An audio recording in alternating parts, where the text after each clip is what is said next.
Welcome back to the Blindsiders. I am Ben. I'm joined by Brian and Dylan as usual, and we are here to talk about the 90-minute premiere of Survivor 45. Not only will this be 90 minutes, but every episode, as a reminder, will be 90 minutes this season.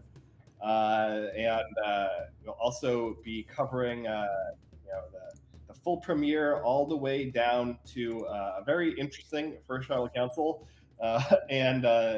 ultimately.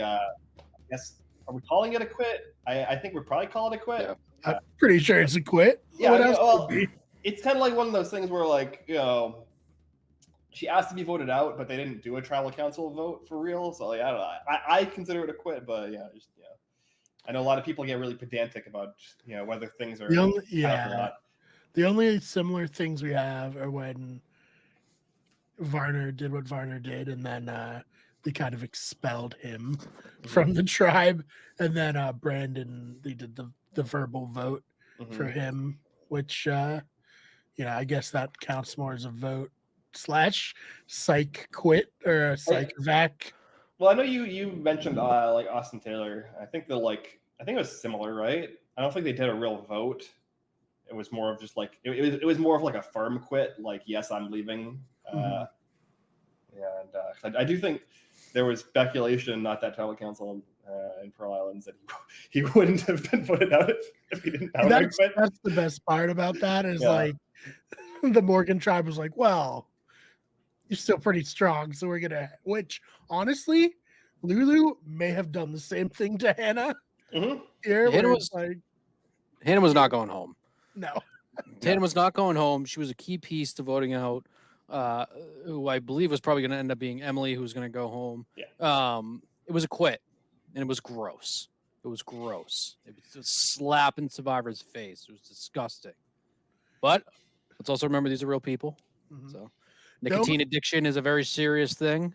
Yes. Zins are sweeping the nation. I'm sure half the people watching had a Zin in as it was happening. So I don't know. Get off the Juul like a month before you go on Survivor, maybe. At least, yeah. Get off everything you're doing, like even coffee. Like some people get really bad headaches from caffeine withdrawal. Like just whatever you can, get rid of it. But I think masturbating.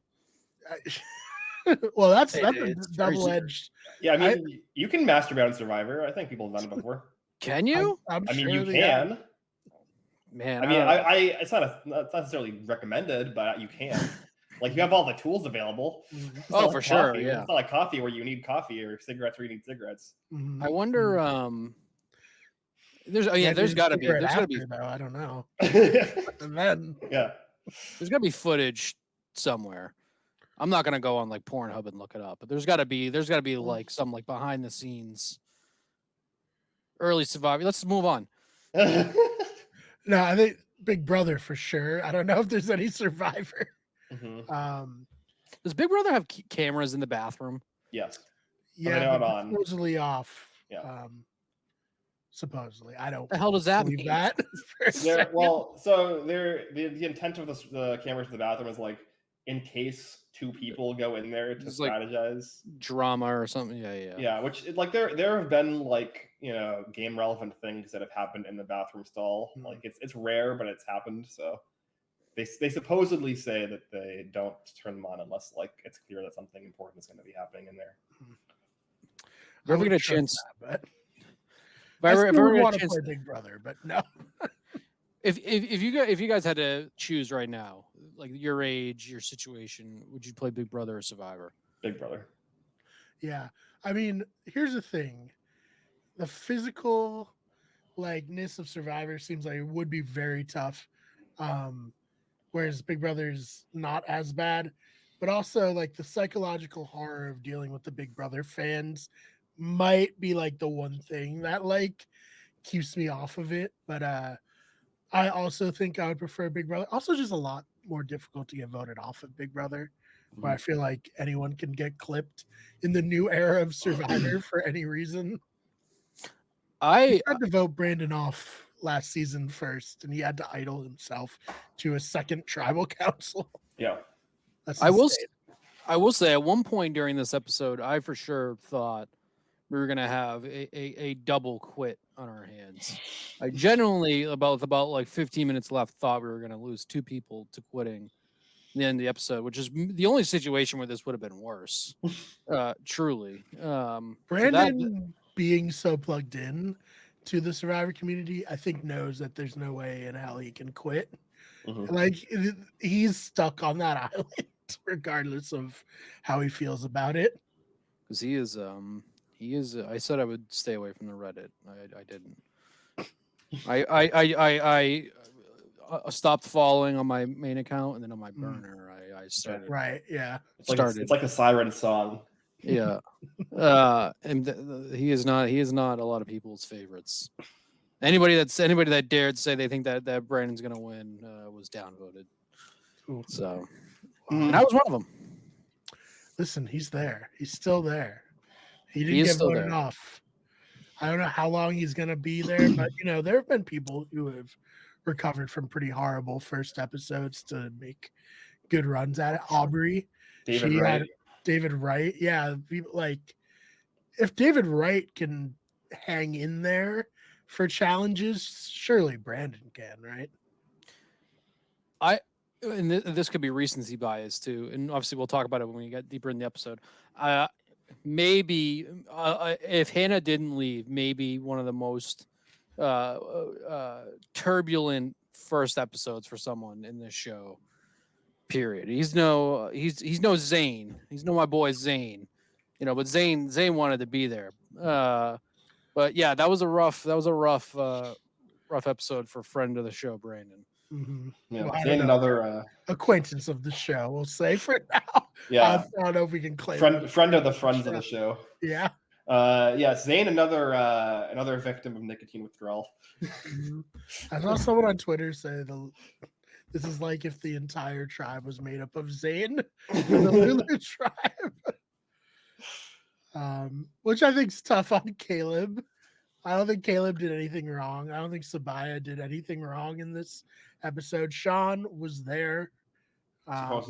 Supposedly, yeah. Yeah, I saw on Reddit that they we'll talk about the twist that we didn't see, but they were like, oh, they were able to edit out an entire person at the post challenge Lulu camp, and I was like, yeah, I know they edited out Sean. I'm surprised that Kendra was the one who went there, and they were just like, we're just not including Kendra in this, because I thought Kendra was a pretty interesting character in the limited amount of time we spent with her. We'll get to that at the end, I feel like, just because there's a lot to cover. But yeah, to all the people who are mad about Hannah quitting, I definitely get it. I hate it very much, but just don't leave reviews on her business and stuff. That's insane behavior. Just be like, oh, it sucks that someone quit Survivor. I hate that. And leave it at that. Yeah. And, personally, I was fine with it. Obviously, from a narrative perspective, it's kind of not super compelling TV. But I think long term, it's good because I think both Brandon and Emily are great TV. And I would have been sad to lose one of them. And I think that Caleb has a lot of potential as a player. So if it didn't seem like it was actually ever going to turn around on him, but I don't know. I think of the 6 that could have gone home, Sean was the only one who gave me less to be excited about from that tribe. So I'm perfectly happy with losing Hannah here if it means we get to keep the rest of that tribe. Yeah, don't get me wrong. I actually still really like this episode up until the last 10 minutes. It was just a very disappointing ending, and then you also have the side too of clearly that was somebody else's spot that could have been on Survivor. Think whatever you will of that argument, but yeah, like Brian said, still a person. I don't know how good of a therapist she is, but I don't think we should necessarily be bombing businesses. But that's the internet this day and age. I don't mean really physically bombing businesses, review bombing businesses. Yeah, review bombing. Yeah. But I like the episode. And there's a big argument out there now about their casting really what they're looking for, and is this an issue? I think outside of that, I like the cast for the most part. Yeah. And like you said, Ben, Emily, I said it at first, I immediately hated Emily off the bat, but then it very, very quickly became I love to hate her type thing. And we made the comparison in our chat even to her being Chaos Cass, which is something we've been saying that this show desperately, desperately needs. So I definitely agree that it was best case scenario, I think, for sure. Because on the opposite side with Brandon, you know, like I had said, it's like the kid that was always getting hurt and always getting sick in school.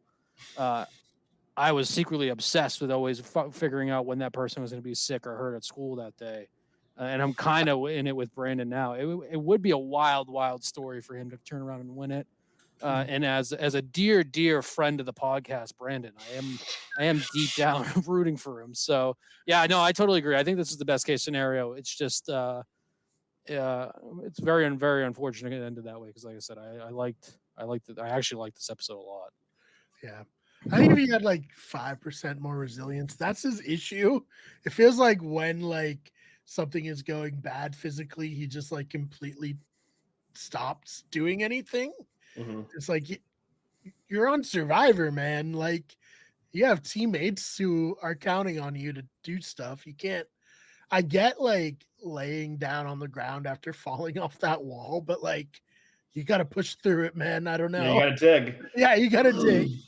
Like Jeff said, you wanted this. This is Survivor. I think that would be my one piece of advice to him if I was like on his tribe. It's just like, I know you're tired, I know you're in pain, but just like block it out for the half an hour that this challenge lasts. You know, I don't know.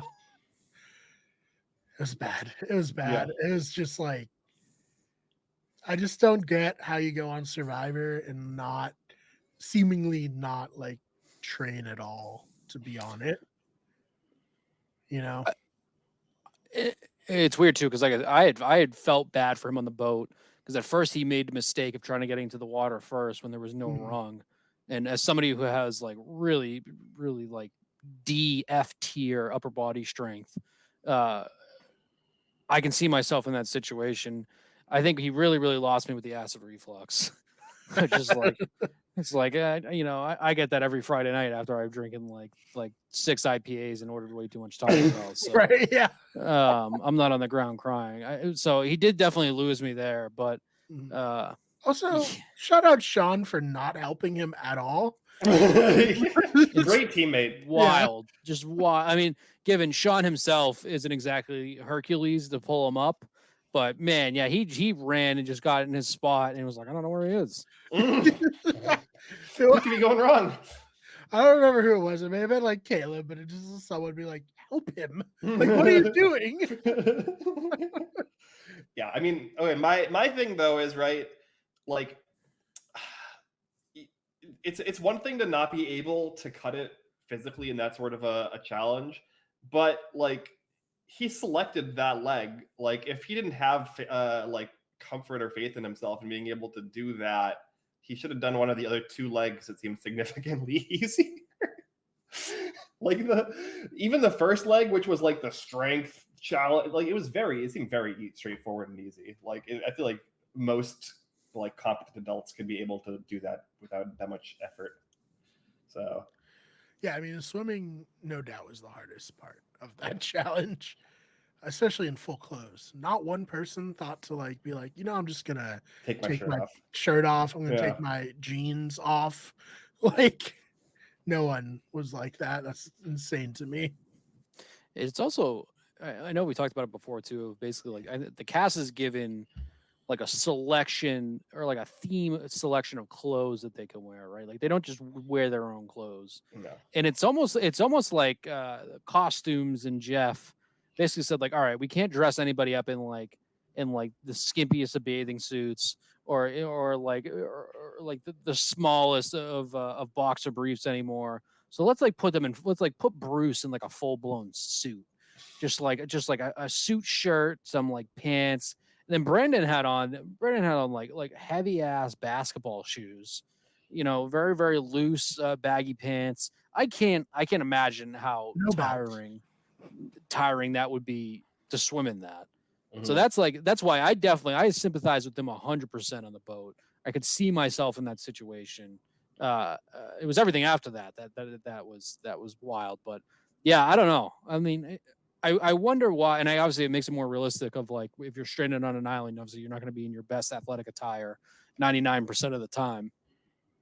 I would be okay if they were eventually kind of like, you know what, let's just have like a default, like you get like a bathing suit, jumpsuit type situation. I would be fine with that because Well, they used to give them swimsuits, but Tyler Perry said that was a dumb idea and they shouldn't get swimsuits anymore.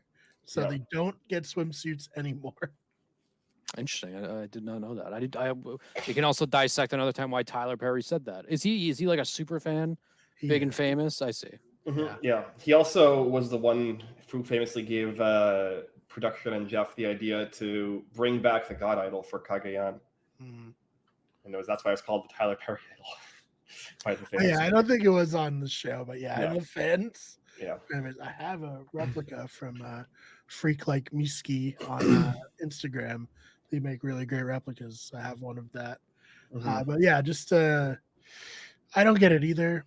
Like, just let them wear bathing suits. It doesn't add anything to me as a viewer that they're stuck in their, work clothes. And it definitely puts some players at disadvantages too, because some players have a way better attire than others do.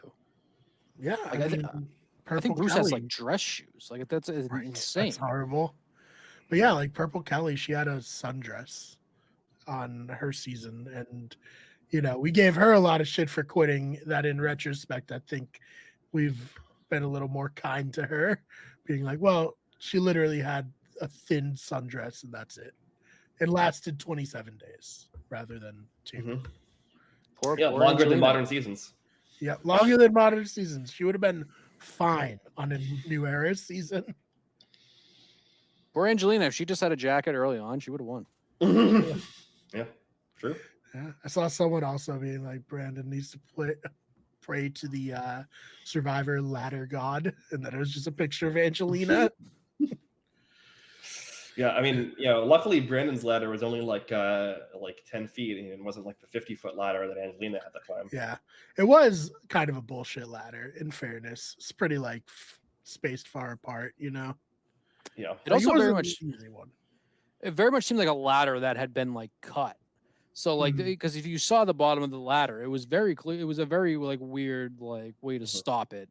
And so once again, the boat, I sympathize with them. I feel bad. Yeah. Everything after I gotta preface it. Everything after is wild. I just don't think they anticipate anyone starting from the water level to get on the ladder. They're like, they'll come from the boat to the ladder, and then Brandon's like, I'm just gonna jump right in. I was like, that's not good. Did he jump in or did he fall in? I thought he fell in the first. Yeah, the first time. Yeah. But he didn't then think, oh, maybe I should get back in the boat and then get. Yeah, that would have been easier. Probably. And Sean didn't help him at all. In fairness. Yeah. Sean was like, well, if he dies, he dies. I don't know. We don't need a flint or anything, I don't even know this guy. He was like, we'll just get it from the Sweat and Savvy, surely. Yeah, right. But yeah, Reba won. Reba. It is Reba. It is Reba. All right. Reba. Yeah, you didn't hear Sifu scream it 17 times? I missed it somehow.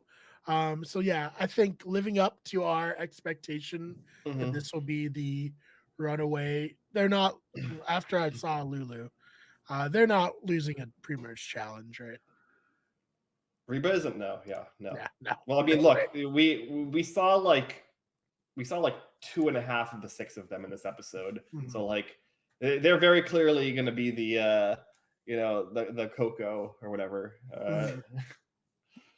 I've been a Reba believer and a Reba guy since day one. Team Reba, never a doubt. Unfortunately, I just wish we spent a little bit more time with that tribe. It really didn't need to, which I felt like almost made it obvious they weren't the one. Well, it did make it obvious they weren't the ones going to tribal. But I actually still really like my winner pick with Drew. When he was on the screen, I liked him. Let's be clear though, in this new era, winning a bunch of pre-merge challenges is not like correlated heavily with success in the season, because I'm Very pretty sure true. Erica of the 4 is the only one who was on like the dominant pre-merge challenge of our 4 winners. The other 3 were all on really shitty tribes pre-merge, Yeah. and were able to like kind of do the middle thing. The Marianne's tribe was fun. Yeah, they were okay. We lost Well, one. they had Jonathan though. Yeah, they had Jonathan, right? So. He carried hard. We got our Yeah, he new. We fucking Brandon needed a Jonathan to carry him up that Yeah, ladder. he did. In fairness, this tribe really unfair. The producers did them so dirty with did Caleb and Sabai just so dirty with the what am I trying to say? Composition of the tribe. But we got our new like Survivor Dreamboat here in Austin. I already found a idol. What'd you guys think of that? Well, he didn't find the idol. Yeah, he found the idol. Right, clue. the clue. Yeah. Yeah, the beware clue. Advantage clue. Yeah. I mean, I was surprised that we didn't get any real follow up from that, because it seemed like the easiest clue ever, and he was just like, "Yeah, I'll save this for later. I don't need a vote." He knows he's not going anywhere. He's like, "That's fair." It's like, you got Brandon on that shot. I got at least 4 rounds of the game to find this idol before I have to care about not having a vote. Oh man. In terms of like convoluted, I mean, we'll see, because all we know is the first step anyway. I didn't mind it, and it was also nice too that not 3 different people found it day 1 or 2, whatever they were on. So I'm fine with it to this point. I still like just let them have if they find an immunity, I'll just let them find it. Whatever, if they find an advantage, let them find the advantage. It doesn't have to always be this long drawn out thing, but so far it's fine. It's like kind of curious. I wonder if we'll really kind of weed out the dum-dums with this whole puzzle thing. I guess that could be interesting, but yeah, whatever. I after always trashing the advantages and whatnot and the idols and all the dumb twists, I guess it remains to be seen, but it was fine. I agree though. The first word was very clearly dig. Right, yeah. I like the scavenger hunt for idols. We've had it before. I think it works really well. Some people are better at it than others. Very famously, Dan from Gabon just completely biffed it super hard and then immediately sugar, even though he was an attorney, which we'll get to that on this season. Attorneys, but he biffed it really hard, and then the pinup model came in and immediately was able to follow all the clues to find the idol. That was very fun, but I'm glad we're bringing this back. I don't love the phrases that they used for the first 2 seasons. Hated back. that, yeah. The cage was fine. I thought the beads, that was fine, but I think the scavenger hunt is a good way to go. Yeah, I agree. I also like the idea that you have to like actually earn it, and you don't just like find it randomly in a tree stump and it's like, oh, I have an idol now. And it's like you actually have to put some amount of effort in, yeah. So I agree completely. I think this will be better, and hopefully it'll be like hidden in a place that's like impossible to find otherwise here. Because the clues used to be a big part of the idol until Russell Hance ruined everything. Yeah. Well, if it is a dig clue, that is presumably going to be not something you're going to randomly find. Very true. So, on this tribe, Sifu. Some people were saying maybe a modern day coach. I don't know how you guys feel about that. Well, I looked up what Sifu means, and it's like it is kind of like the kung fu version of coach. Fuck yes. Amazing. So I thought it was just like either a nickname or something, or like I didn't really know what it was, and I looked into it, and it's kind of like sensei for kung fu. Amazing. And so like, yeah, he's just coming right out the gate and is like, yeah, call me your master. call me your sensei. I don't want to. Yeah, I want to. Yeah. I'll be dad. We've had enough of someone calling themselves daddy on Big Brother this season. Yeah. I'm out on that. Yeah. So I thought that was funny, and I was like, I didn't like put it together until after the episode where I realized that he is basically modern coach, where he's just coming out. It's like, yeah, call me coach. I'm in charge here, and then also doing Spy Shack things like Tony. Getting caught though, that's not great. Mm-hmm. So as a Reba guy, a day one big team Reba guy, I like Sifu. I think that he's like kind of two guys you just compared him to, Coach and Tony. He's like very much kind of like a discounted version of those both, but it is a personality I want out there. Like I like I said, I like the cast a lot so far this season. There's sparks of personality there that I feel like we've been missing from previous seasons in terms of everything was very cookie cutter with a lot of people, and they were there to play a game, and maybe they're there to play as friendly a game as possible, or they were there to basically kind of mock and intimidate people who played like a previous like nasty game or whatever it was. But nobody ever seemed like they were really kind of like truly wacky. Obviously, we had Carolyn last year, who was her own person. It was great. It was my favorite, and it was a lot of people's favorites. So Sifu is definitely someone that I enjoyed, that they weren't like immediately out there looking for an idol or like inviting others to look for an idol, or if he found one, immediately telling other people. So like I said, there's pieces and there's sparks that I think that this could be an entertaining season. Obviously, we have Emily that we've discussed, the love to hate, a little like Cass Jr. type situation.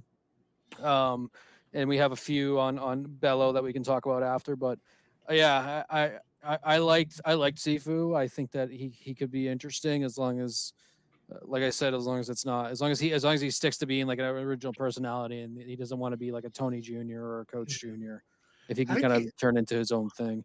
I think he does want to be a little bit of that, but I think he also has a little Billy Garcia in him, where it's just like, like with the metal and the being a little much and maybe not great at social things. But I love the idea that this tribe will be dominant and he'll stick around and he can't do anything about it.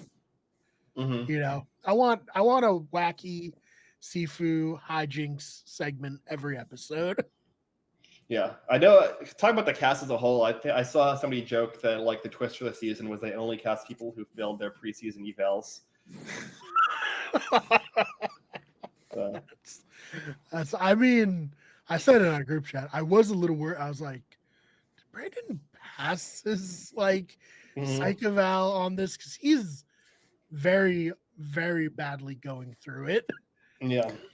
Well, I wonder if they saw the success of Jam Jam and Carolyn from last season, because I saw a story that Emily didn't apply until like the morning after Gabler had won, so she had gotten on, I guess, pretty late comparatively to one of my understanding of when other people were cast. So maybe they were purposely kind of going for that kind of those more different personalities. Like, I don't want to say weirdo because that's not what it is, but people that are way more expressive and, like I said, true to who they are rather than trying to intimidate somebody else. Maybe that's what they were going for this season. Maybe just accidentally the nicotine addict backfired on them the first episode.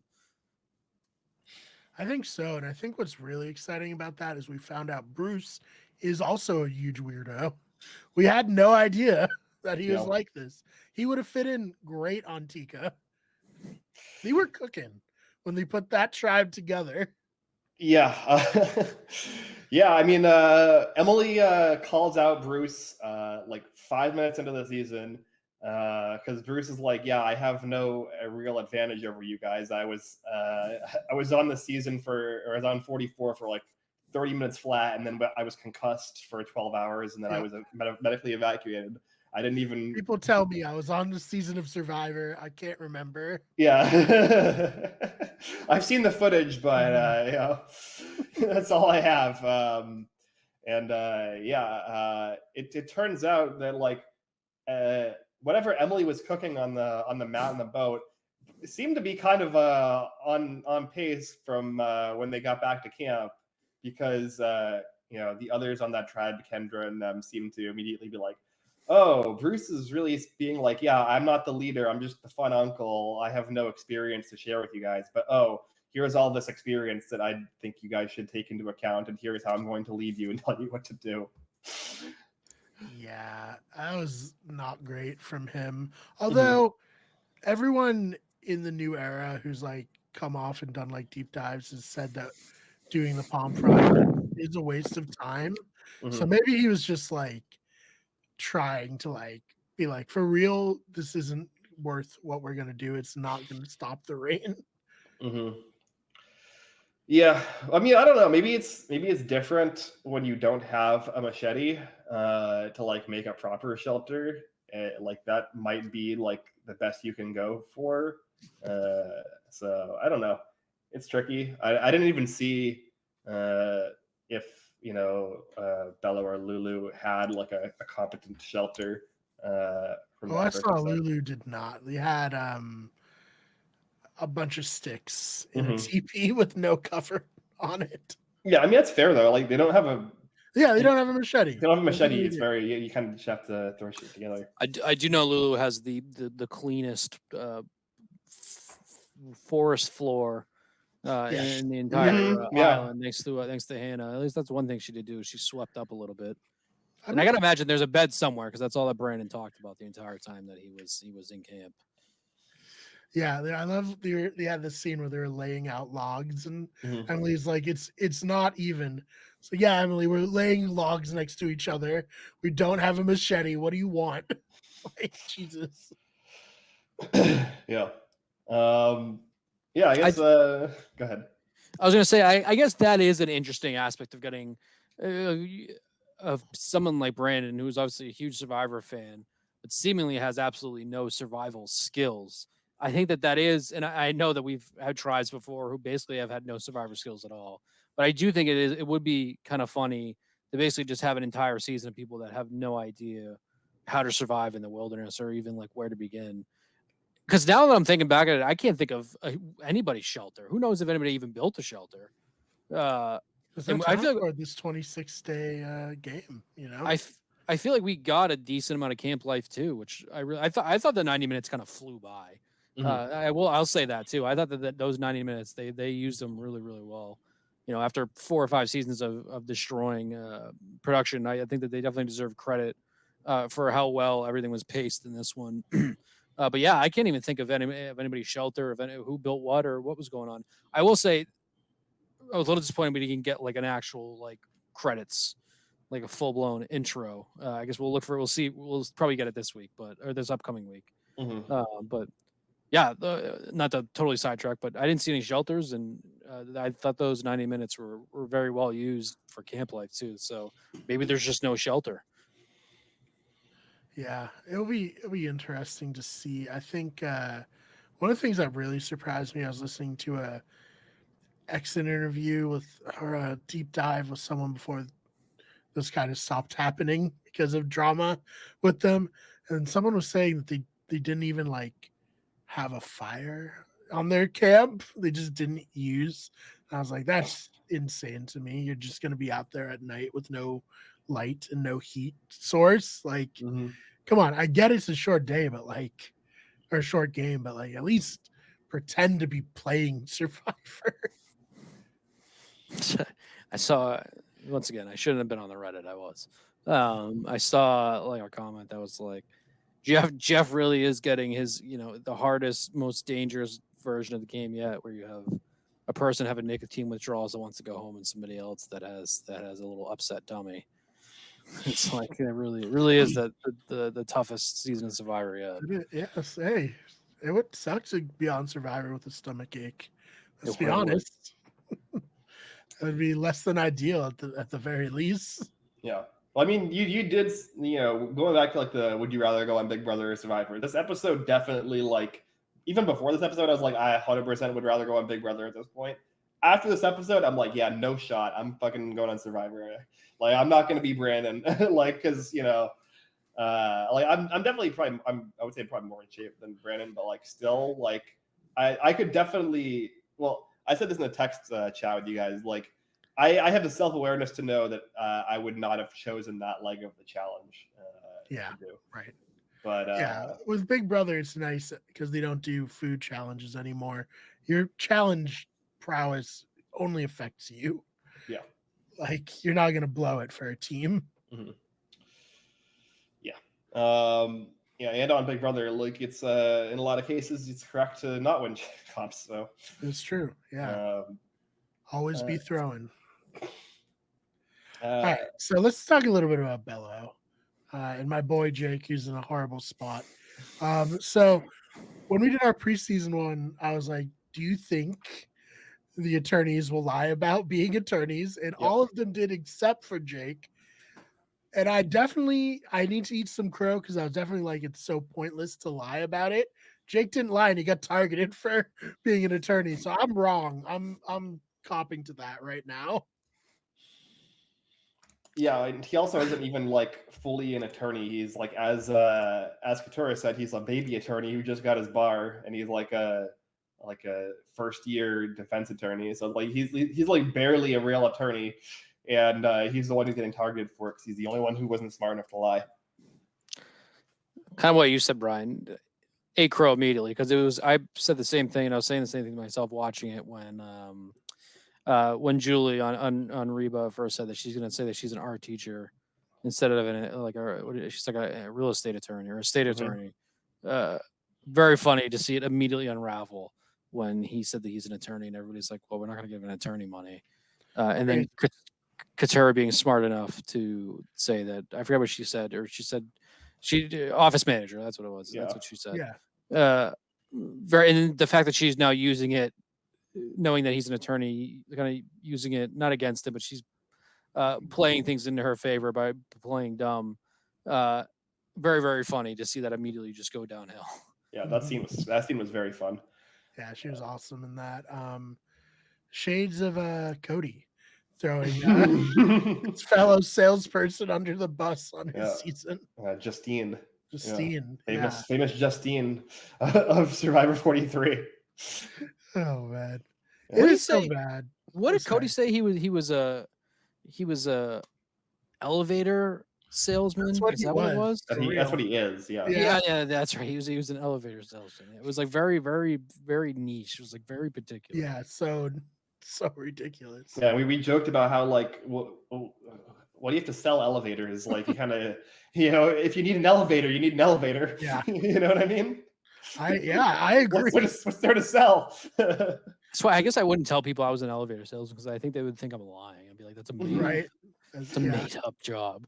Yeah, I would definitely cut to Ben or I in a confession and be like, do people sell elevators? Are there competing elevator companies? Is that like a thing? What's happening here? Yeah, I feel like there's like one or two big companies and you just kind of like the constructor, the construction team or whatever. Yeah, they have contracts. The contracts, yeah. Oh man. But yeah, poor Jake, not great. Although he did have a dedicated moment where he was like, yeah, I live with my grandma, I want to move out of the house. He's also not since Rodney, and then we'll just focus on Rodney in the game here. Not since Rodney have we had someone more from Boston on the show than Jake. Yeah. It's been a while. Should get Rodney back on. I don't know at this point. All right. Yeah. Hopefully Jake doesn't go down the QAnon rabbit hole like Rodney. I think next September, they should straight up just do like a left versus right Survivor. We go back to two tribes.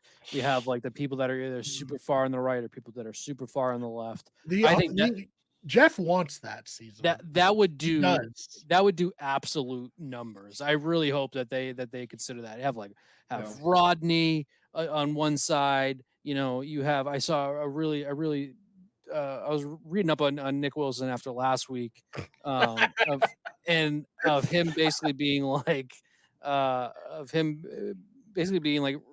not friends with Ricard, but they were very friendly at a few Survivor things. and Mhm. Ricard is obviously a LGBTQ member, gay. I forget if he's Was trans or married gay. to Yeah, a trans his at husband the is time. trans. Yeah.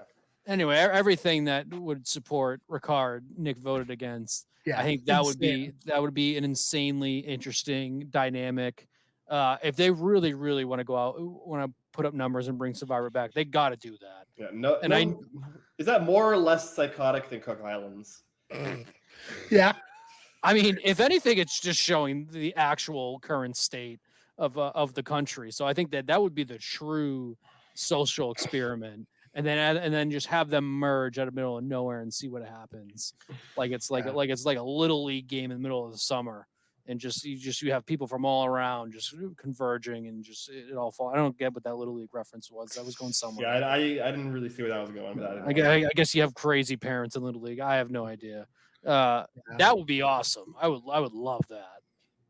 Never's gonna happen. But See, what I thought you were love going to that. start with, Jeff, would you like to tear the country apart more? Yeah, I thought you were going to go with let's cast 18 conspiracy theorists. I would love that too. We already got two on this season. Yeah. Talking about the pyramids being made by aliens. The most relatable Emily was the entire episode was when she was making faces over the ancient aliens theories. Yeah, I think that's when I started to come out. I was like, Emily's not so bad. I was nodding along. I thought she was mad. I thought Sabaya was making a lot of good points. She's certainly making points, that's for sure. But I do think, listen, if you're ever on Survivor and if you don't believe aliens made the pyramid for some reason, but the rest of your tribe does, you just got to agree. You just got to be like, yep, absolutely. Sophie Clark. Yeah. She pretended to be religious. Mm-hmm. She got $1 million. You can pretend that the pyramids aren't made by people. That's fine. Mm-hmm. And their batteries also. All I'm thinking about is the left versus right. I guess like you'd have Tony and Sarah on the right just because they're cops, which would be even funnier. You just have like Sarah talking about where she was on January. I don't think 6th. Sarah needs to. Yeah, I was gonna say I don't think you need to put her on the tribe because she's a cop solely. Yeah, Sarah's been very openly on the right tribe. I might just write like a fan fiction season about that. Mm-hmm. Just like you have at the very, very end, you have Nick Wilson being like, what's that movie? Some Mr. Something goes to Washington. It's like Mr. him. Smith, yeah. Mr. Smith goes to Washington. It's Nick Wilson returning back to Washington D.C. and with more progressive views. Wow. That I can't. I hope that happens. Never will. I don't know if he left the David tribe not with more progressive views. I don't know what else he can do. It's like, this is the tribe of people who are more downtrodden in life. Nick was like, get me the fuck out of here. Yeah, I'm teaming up with the Goliath as soon as possible. Yeah, I mean, it worked. He literally was a temporarily embarrassed millionaire. We just didn't know. He's the one that it worked out for. Ever. He's the one they all point to. Yeah. Oh man, but I loved everyone teaming up on Jake because he's an attorney. I loved the what is Astrology Alliance. That is something too that I feel like if you're gonna go on Survivor, read the Bible, get well acquainted with astrology, just anything that like can bring people together or bond over.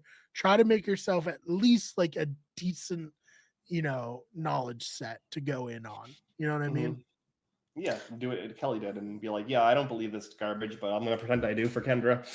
Yeah, exactly. I mean, like that's something I have always like said. It's like, all right, well, if I ever went on Survivor, I'm blowing the dust off my Bible. I'm getting very reacquainted with everything because you never know what can help you get a little bit farther, what you can bond with people over.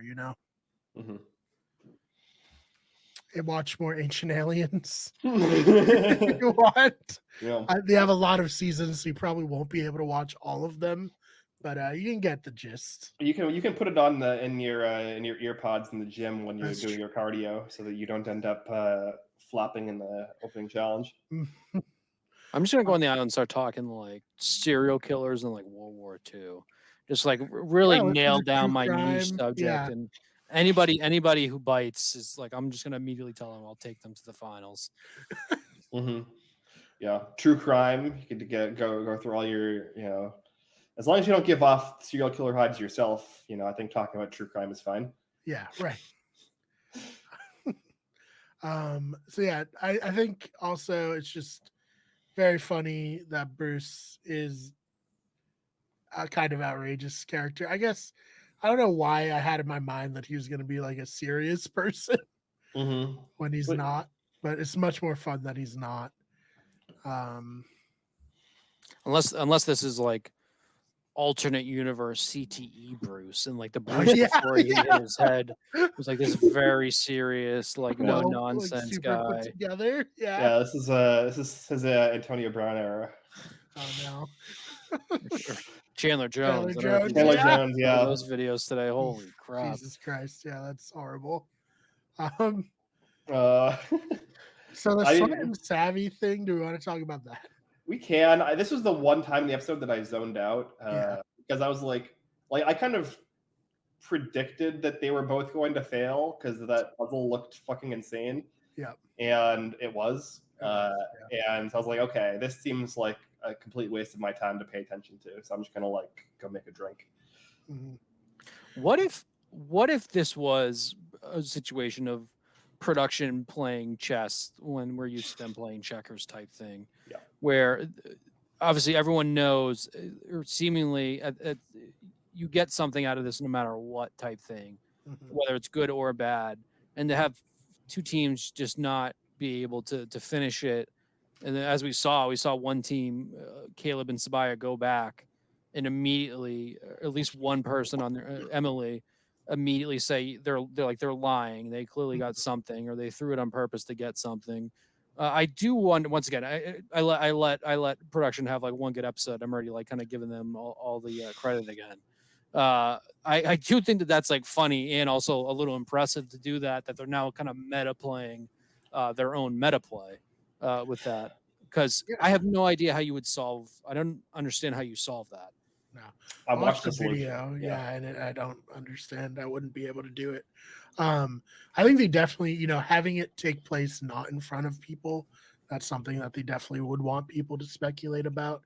I think because how many tribes have failed Sweat versus Savvy? None, right? Yeah. I think they wanted tribes to fail and to not have a machete, so they put in this impossible challenge and a little bit of like a fuck you to the players like Carson. You think you can 3D print this puzzle, Carson? Absolutely not, because they had this puzzle and then the ending puzzle was a new puzzle. So, I like that. I love what production's doing. Yeah, they're definitely a step in the right direction. And I also like production just being like, yeah, we're just gonna make it impossible and like fuck you, or like go die. I don't know. You should have won the first challenge. I don't. Yeah. What do you want? My only complaint was that it ate up a bunch of time in the episode for no reason. Right. And it didn't really negatively affect them because Bello still won the challenge. So although that was also a little spoiled because it showed in like the first 2 minutes Brando putting the last piece of the puzzle together. And I was like, oh, I wonder when that will show up this season. And then it was this, and I was like, I guess Bello's gonna win, but not that surprising after we watched Lulu for most of the episode, I guess. Yeah, and that was another situation where I was like, yeah, I could probably just zone out for the end of this challenge. I think I've got a pretty good idea of who's gonna lose. Yeah, during that challenge was when I was making the Ancient Aliens guy with a buff on his head for our group chat. I was like, I don't really care about what's happening here. As soon as Brandon collapsed in the ground, I was like, yeah, this is fucking over. Yeah, pretty much same here. Yeah, that was so brutal. He was down for a long time, and I was like, it's like a freak out. Yeah, exactly. They're just not gonna help him.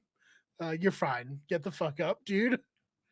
And it's hilarious too because it's creating like this discourse. Once again, I really had no intention of going to Reddit, but I spent way too much time in there last night. Of like every kind of like boomer and son of boomer type guy coming on saying like, oh yeah, this is like the youth now, which is funny because it's really not. And obviously we know a lot of hardworking young people like us. But man, it really is like they got all those guys, that one guy that acts like this, they seemingly got like 4 or 5 of them on this season to represent the 30 and under crowd. This is probably the last chance to really stick it to millennials before Gen Z becomes the younger generation. And they're getting our ass right now. Like we're on the ropes with our representation on this season. I think like Brando would be considered a Gen. And Drew. Yeah, which is crazy, because 23. Whoa. Yeah, like I said, this is the last chance. We're all old and addicted to nicotine, and out of shape. Really looking forward to the Millennials versus Gen Z season that they'll inevitably have, where we get made fun of by the Gen Z tribe, just like we got made fun of by the Gen X tribe. Well, yeah, I mean that's kind of the next logical. Well, because like the initial like Gen X versus Boomers like season was Africa, which was season 3, and like that's kind of had like this big like Gen X is like this the young people, the mall rats, right? And the Boomers were the old people, and then 30 seasons later, we had the actual season Millennials versus Gen X. So I guess we have to wait for season 63 because then we'll be old. Yeah. Well, how many years from now is that? That's what 18 seasons, so 9 years from now. Yeah. Yeah. So we'll be 40. All right. Late 30s, 40. It just kind of inspires me. I want to get in good enough shape in 9 years to be a curmudgeonly millennial and being like Gen Z. They don't know anything. All they do is watch TikToks, but by then TikTok will not be a thing, so I'll be even more out of touch. Yeah, not if all of the people fighting for second place in the RNC have anything to say about it. Right. I do think that's how this show will end up having to survive, is going back to those theme seasons to draw in. Because you can, it's like say whatever it's like. If you want like the show to go viral in some sort of way, which I feel like it has to kind of get some air. Obviously, people like us are going to watch it no matter what. But I think if you want the masses to come back, I think eventually they're going to have to do that.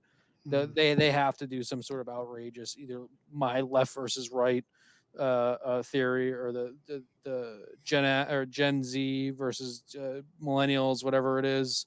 I forget the letters. Millennials versus Gen Z. Yeah. It's they're eventually going to have to do that, because they're not going to be able to just keep doing this, just like straight up. We have some old people, but a majority of younger people type thing. So it's inevitable that we're going to see that, because like I said, I think it's the only way the show is going to be able to survive long term to get to season 63. Well, they need to do it so I can remember who's on what season. That's the big thing, because I was trying to think through some like players, and I was like, were they on this season, or 44? Like what they all. I mean, the 3-tribe format doesn't help, but I take back how much I made fun of heroes, healers, and hustlers as a theme, because I remember, who was on that season very well. I have a harder time even placing the standout characters on which season they were on. Yeah, what I have to do is I have to ground each season by the winner, and then like work backwards and remember who interacted with the winner. Yeah. That's a good way to do it, honestly. That's pretty much how I like do it too, is winner first, then figure everything else out. Yeah. And I remember 42 because I remember being like, oh, I didn't like 41 very much. I enjoyed this much more. So I have like a more fond memory, but then 43 and 44 really blend together hard for me. Mm-hmm. I'm still sticking to my guns that 41 is probably my least favorite season, and I think even I think just the way I've talked about it between these new seasons, the ones that I've even nitpicked a little bit, still something about 41 is just so I don't know. And I think it's like coming out of COVID. I'm sure it was definitely something, but something about when I think back to 41, I just like not necessarily cringe, but I'm just like, this was not that season. It's the edits, the winner getting a really poor edit. It's all the whole thing. Hourglass. The hourglass. There's just all Yeah. of it. Agreed. So I guess, do we just talk about Hannah quitting? I mean, it's really the last like big thing. Mm. Well, we can talk about the tribal council specifically because we did cover Hannah quite a bit. We didn't really talk specifics about the tribal council. Right. What were you guys' thoughts on kind of like the way, like, okay, how was it possible for Emily to stay if Hannah didn't quit at any point? Let's go with that first. If Emily had gone to Caleb and Sabaya and Sean and been like, look, Brandon's really horrible at challenges. Like, I at least am competent. Just like keep me in, but instead she targeted them, which is not good for a lot of reasons. But I think that was like the one way. If she had just gone to them and been like, we just need strength. Like, I am okay at challenges. Brandon is horrible. We will be back at Tribal Council again if you get rid of me, in 2 days. That's the exact way for me as well. Is that we really could have seen what type of player Emily was, whether she was like a very clear, easy one boot or not. Would be for her to talk her way out of that, similar to how Cass was able to almost kind of like gaslight people into keeping her type thing. That's part of that's the frustration of it all too, is that I feel like we're actually set up for an interesting tribal. I didn't think it was so cut and dry. I thought Emily would have been the one to go home, but I didn't think it was so cut and dry of like Brandon's the weakest player. Clearly he needs to go home. Emily's the one people don't like. She needs to go home. There was like a very interesting story that could have been told there. And and Hannah was going to be a key part of it because Hannah was, like I said, maybe the most safe player there in terms of who was being targeted, because she had no targets up until she said she wanted to leave. It was seemingly Sabaya, Caleb, Brandon, and Emily who were the ones that they were going after. Same thing. I know Sean was probably the one that was never really on the chopping block either. So like what Brian said, of being able to see Emily kind of work magic if she had it would have been interesting, because that's a very real argument that I would have considered if I didn't like Emily, is that this guy Brandon is complaining about his acid reflex. He's on the ground every single challenge. It's like you talk about that kid in gym class that always gets hurt. It's like, do I want the person that's gonna be able to still throw the dodgeball, or do I want the guy that's gonna be on the ground crying that he twisted his ankle? So I think that's the actual front. Because in the end, do I really particularly care somebody who could have taken somebody out that took somebody else's spot, quit the game? No. But I think it's when it comes down to it affecting the game like this and having like such an uninteresting ending to the narrative for this episode. That's definitely the frustrating part.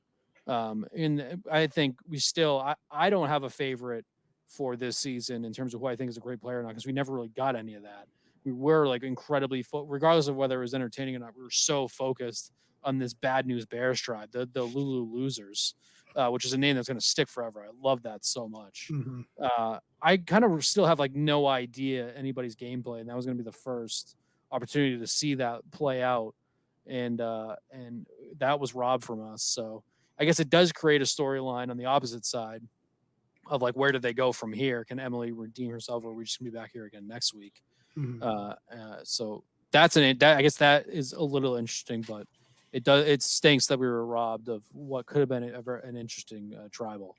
And I for sure do not count Hannah as being a first boot, first voted out person. It's just, I think that it's just all that is just so. I think it's so cheap, and it's so like I think Jeff allowing them to just kind of sit there and have an open tribal like that and saying, "Are you just going to be the vote handout?" I think that sucks too. Say whatever about Jeff, not freaking out and doing what he did to what's his name from the first Blood versus Water, Colton, and just absolutely ethering him. I think, like I said, 10 years ago, Jeff totally would have. But I think narrative wise, it's the much more frustrating part that it was an interesting tribal, and we've had so many uninteresting tribals in recent seasons. To have the first one be taken away sucks, but the way you laid out, Brian, her actually pleading her case that Brandon is a huge liability was the way for her to stay in it. Mm-hmm. I'm actually. It felt like Sabaya in particular was very, very like begrudging in agreeing to like allow Hannah to quit, and I think like I don't even know if they had done a proper vote if it had actually gone that way. I think it probably would have, but like I don't know. It really felt like Jeff was kind of like twisting their arm to be like, yes, you guys are just good. You're good with agreeing to vote her out. And they were like, well, yeah, because he made them do it in public. Like, I love that. Yeah. I don't think Jeff wanted Hannah to become kind of like this martyr that she's doing it for the right reasons. Mm-hmm. Yeah, that she's doing this for the goodness of the tribe. Because I do think that whole argument too is BS. That and it was going to be the same way if Brandon had done that too. Everybody else wants to be there so much, so she's just going to volunteer to leave.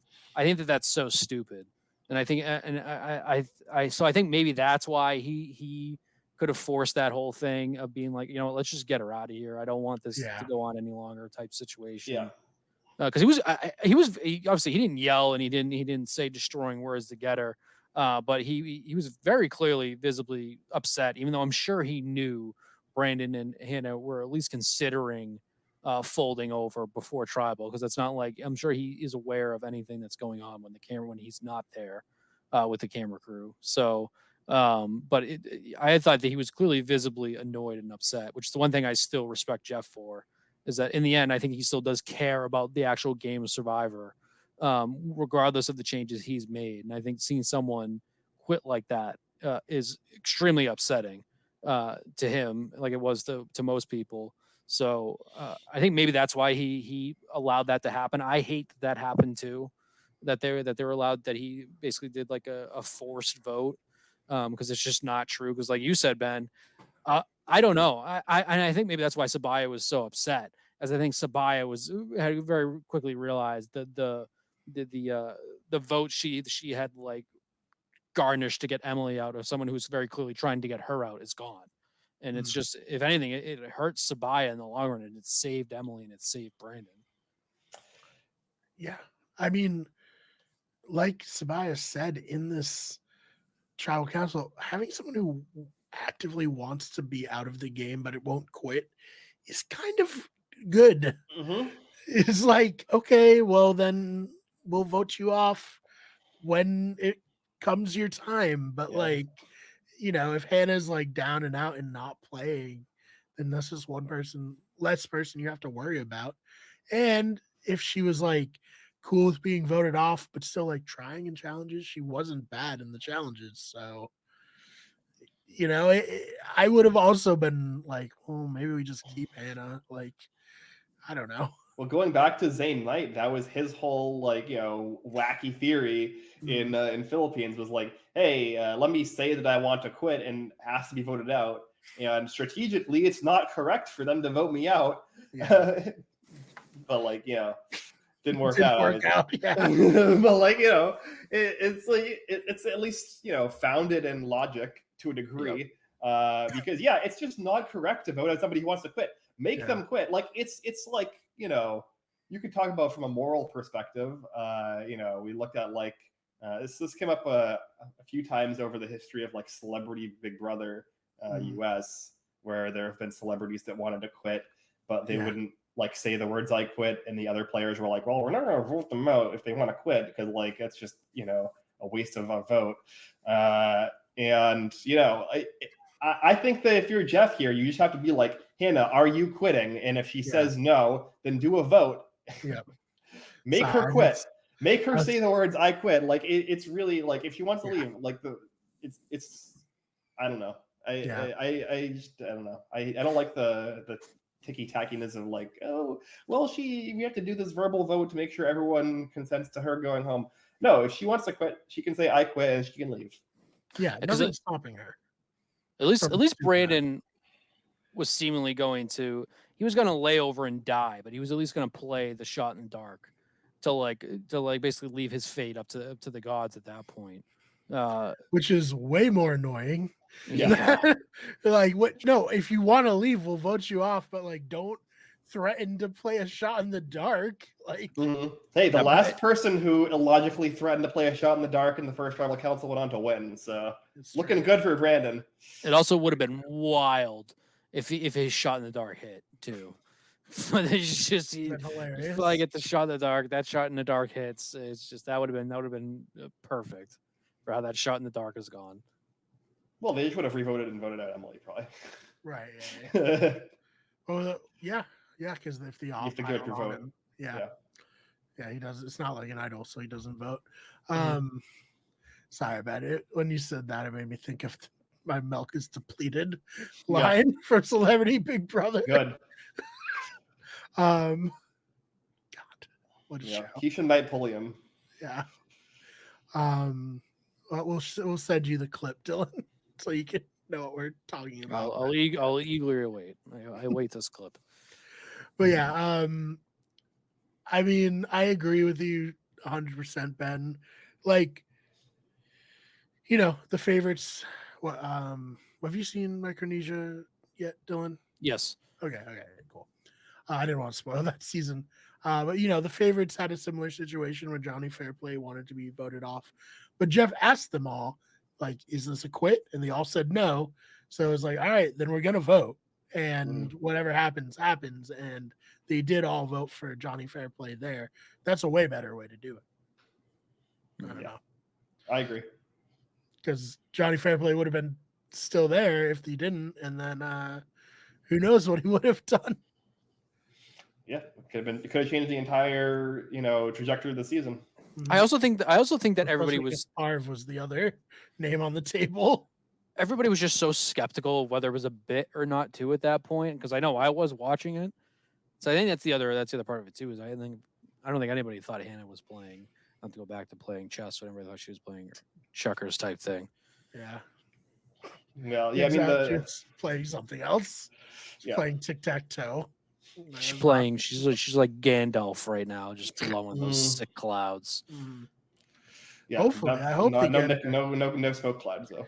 Yeah, hopefully they got her a vape immediately upon leaving. I don't know. Yeah, I mean, at least with Fairplay and Micronesia, though, like the behind the scenes for that that didn't come out until like well after was that they didn't give him pain meds for his broken jaw from when he was pile drove into the stage by Danny Bonaducci at the reality TV awards. That's right. So that when I first watched, that's when you guys told me that whole story, and I went down that rabbit hole. Yes, so sad. Yeah, it was a fucked up clip. Yeah, that was bad. But I think this was a good first episode, despite the quit. I'm still very excited for the rest of the season. Same. I like I said, I thought this was honestly one of the better premieres in recent seasons. I liked it. The cast, a lot remains to be seen. I like the cast. And even just talking it out now, I'm now realizing how, regardless of how frustrating it was at points, it was still entertaining to watch the Lulu losers kind of go through that all in the end too. And like Ben said, I think that it was probably the best case scenario both for the viewers and we kept all the fun character. Not that Hannah wasn't fun. She had some funny confessionals and like the self-deprecating humor is great. But if you don't want to be there, get the fuck out. because there's 17 other people who want to win the $1 million, presumably. Yeah, and I also do think talking about Emily, she had the confessional early on about like, I'm not here to like, have fun for an experience. Like I would rather go out first if I'm not going to win. So I think it would be like narratively incredible for her to make it all the way to the end and lose. Right. Mhm. Yeah, right. A final Yeah. council goat. Yeah, That'd be I mean great. that would just be like that, because that's exactly the opposite of what she has stated to us that she wants, right? So Yeah. like, if we're gonna be like, she's like a love to hate villain, like that's like the way that you want that kind of villain to go narratively, in my opinion. Who knows? This could be the Cagayan tribe. We could have Jatia dumping out rice. We could someone could be the Spencer that is we could have 3 players from this tribe at the end. Who knows? I think you mentioned the Chaos Cast connection. I think the Brains tribe, in retrospect, very vindicated for voting off David Sampson and Garrett. Well, yeah. I was gonna say is if we're comparing this to Luzon, does that mean that Hannah's gonna put out like an op-ed about how unemployment is good? Yeah, I think so. That's what's gonna happen. Yeah, it's gonna be she can come on Wicked Good Sports and talk about how we need more pain in the economy. Mm-hmm. It's like the equivalent of the Dan Levitard show. Yeah. Oh man. Well, anything else you guys want to add? No, I'm excited. I'm cautiously optimistic for the rest of the season for sure.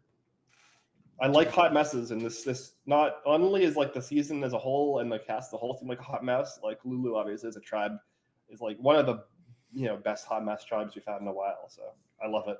I'm glad that I put my stake in Lulu because I love good TV. Yes. What about you, Dylan? Anything you wanted to talk about that we didn't get to? No, I think we covered it all, and that's my point of view too. Is that like I think it was still a solid premiere regardless of the ending. I am now much more, especially going in with no expectations. I'm now much more looking forward to this season play out. So yeah, I'm excited. Yeah, and good buffs also. That's important. Great, yeah. Mm-hmm. Love the colors.